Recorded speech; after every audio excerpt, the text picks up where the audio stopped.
How to find out who visits your Instagram profile 2026. Before we start, like this video and subscribe to the channel for more Instagram tips and updates. If you're searching for who visits your Instagram profile in 2025, here's the real and honest answer. Instagram does not show the exact names of people who view your profile. Any app or website claiming this is fake and unsafe. But don't worry, you can still get useful insights the official way. First, switch to a professional account. Go to Instagram settings, account, and switch to professional. This unlocks profile insights. Second, open Insights from your profile. Here you can see profile visits, reach, and interactions, not names, but real data.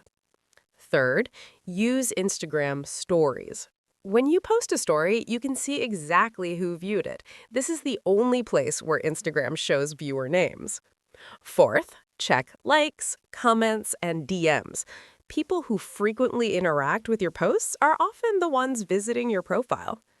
Pro tip: avoid third-party apps that promise to show profile visitors. They violate Instagram policies and can risk your account security. So in